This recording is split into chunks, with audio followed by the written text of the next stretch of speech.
মানুষ ভাবে শক্তিই সব, আমিও তাই ভাবতাম। ৮০-র দশকের কথা। আমার শরীরে তখন বাঘের বল। রাজশাহী শহর থেকে অনেক দূরে আমাদের গ্রাম। বাবা ছিলেন সম্মানিত কৃষক, আর আমি ছিলাম গ্রামের হিরো। ৪ বোনের এক ভাই। যেখানেই যেতাম বিজয়ের মালা আমার গলাতেই উঠত। আমাকে সবাই ডাকত সেলিম মাল। মা, দেখছো আজকেও জিতছি। এই নাও পুরস্কারের টাকা। ওরে পাগল ছেলে আমার, এত শক্তি দেখাস না, কখন কার নজর লাইগা যায়। কি যে কও না মা, নজর লাগলে নজর কাইরা নিহু না, আমি কাউরে ডরাই নাই।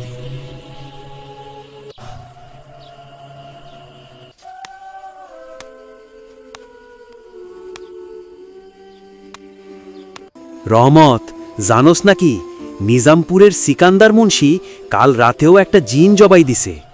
আরে উনার চোখের দিকে তাকাইলেই জিন ভস্ম হয়ে যায়। কিন্তু একটা ব্যাপার খেয়াল করছস, উনার কিন্তু কোনো বাচ্চা কাচ্চা নাই। উনি মরার পর কবিরাজি করব কে? সিকান্দার মুন্সি নামটা শুনলেই গা ছমছম করত। তিনি নাকি জিনকে মুরগির শরীরে বন্দি করে জবাই করতেন। সেই মুন্সি একদিন আমাকে খবর পাঠালেন।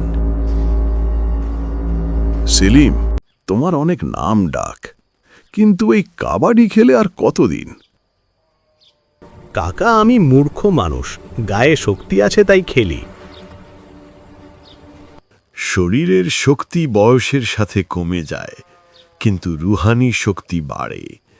আমি চাই তুমি আমার শিষ্য হও। আমার মৃত্যুর পর জিন শয়তানের হাত থেকে এই জনপদকে তুমিই রক্ষা করবে। তোমার সেই বুকের পাটা আছে তো? আপনি বললে আমি আগুনের নদীতেও নামতে পারি কাকা, আমি রাজি। তারপর থেকে প্রতিদিন আমি দাদার কাছ থেকে দীক্ষা নিতে শুরু করি। একদিন, চোখ বন্ধ করিস না সেলিম, দেখ, ভালো করে দেখ।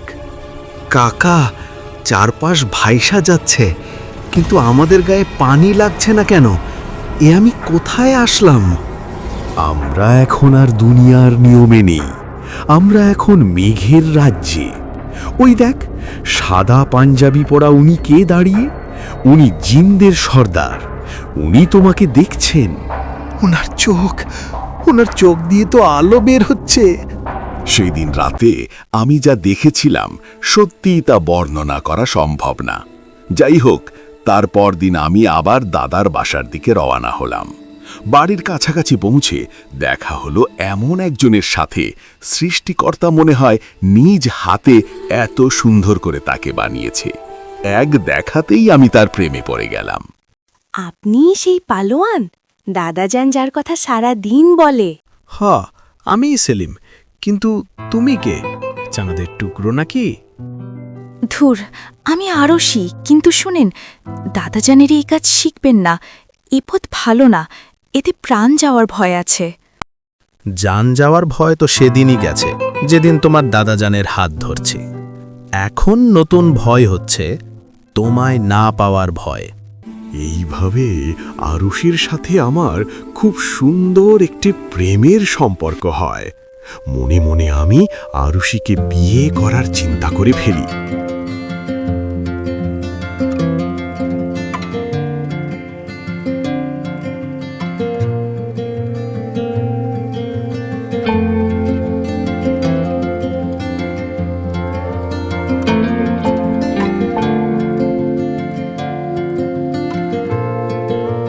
আমার নাতনিকে যদি পেতে চাও, তবে আমার বিদ্যা তোমাকে শিখতেই হবে। আমার বংশের প্রদীপ তোমাকেই জ্বালাতে হবে। কথা দাও? দাদা, আমি এই গুপ্তবিদ্যা অবশ্যই শিখব, আমি আপনাকে কথা দিলাম। বিয়েটা হলো ধুমধাম করে, কিন্তু প্রকৃতি যেন এই বিয়ে মেনে নেয়নি। বাসর রাতে শুরু হলো কাল বৈশাখী ঝড়। সেলিম, আমি কিছু বুঝতেছি না। আমার বুকটা কেন জানি ধড়ফড় করছে। মনে হচ্ছে খারাপ কিছু ঘটবে। আরে বোকা মেয়ে, আমি আছি না। বাঘের বাচ্চার বউ হয়ে ভয় পাও?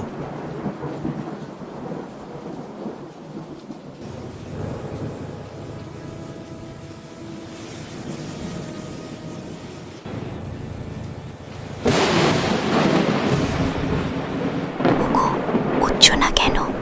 আমার খুব ভয় করছে। আমাকে একটু বাথরুমে দিয়ে আসবে? উফ, এত রাতে এই বৃষ্টিতে আমি উঠতে পারবো না। আল্লাহ আল্লাহ বলে চলে যাও, কিচ্ছু হবে না। ঠিক আছে, আমি একাই যাচ্ছি।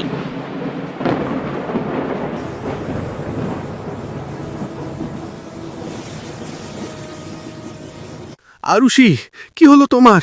কথা বলো। শরীরে কোনো আঘাত নাই, সাপেও কাটে নাই। মনে হয় ভয় পাইয়া হার্ট ফেল করছে। বইনা, ওরে জিনেরা মারছে। অপবিত্র অবস্থায় একা পাইয়া ওরা আমার নাতনিকে শেষ করে দিল। দোষ আমার। আমি কেন এই অভিশপ্ত বিদ্যা চর্চা করলাম? সেলিম, তুই কেন ওরে একা ছাড়লি? আরশি চলে যাওয়ার পর আমার জীবন থেকে রং মুছে গেল। বাবা অসুস্থ হলেন, জমি জমা বিক্রি হতে লাগল। অভাবের তাড়নায় আমি খালের পানিতে মাছ ধরা শুরু করলাম।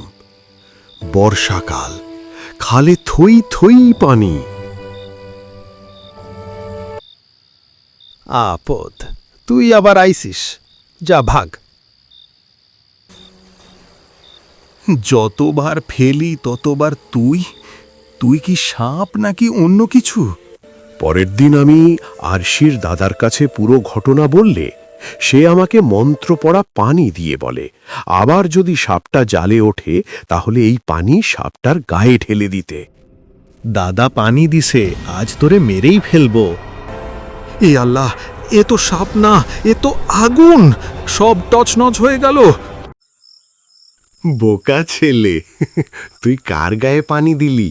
ও তো সাধারণ সাপ না, ও হলো এক জিন পরী। ও তোকে ভালোবেসে ফেলেছে। তুই যখন খালি গায়ে মাছ ধরিস, ও দূর থেকে তোকে দেখে মোহিত হয়েছে। এখন ও তোকে বিয়ে করতে চায়। বলেন কি দাদা, আমি মানুষ আর ও জিন? এই কেমন করে সম্ভব? এছাড়া বাঁচার পথ নাই। বিয়ে করলে তুইও বাঁচবি, তোর মাছও বেশি হবে।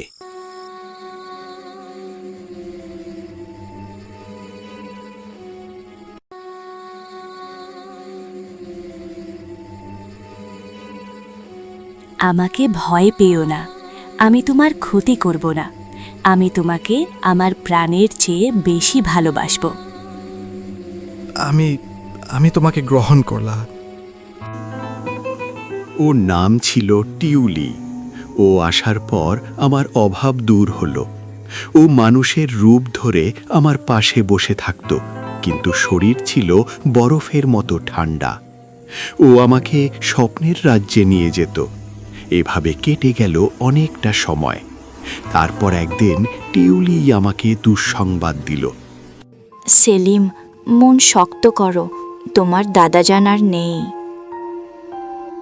এভাবে কয়েক বছর কেটে যাওয়ার পর আমার মা আমাকে আবার বিয়ে দিতে চায়। বিভিন্ন জায়গায় পাত্রী দেখার পর রাশেদা নামে এক সুন্দরী মেয়েকে পছন্দ করল। আমি এই বিয়েতে রাজি ছিলাম না, কিন্তু টিউলি আমাকে জোর করে রাজি করায়। বলে, তুমি যেহেতু মানুষ, তোমার তো একজন জীবনসঙ্গী প্রয়োজন। তুমি তো আমাকে স্পর্শ করতে পারো না। আমি তোমার কষ্ট বুঝি, তুমি বিয়েটা করো।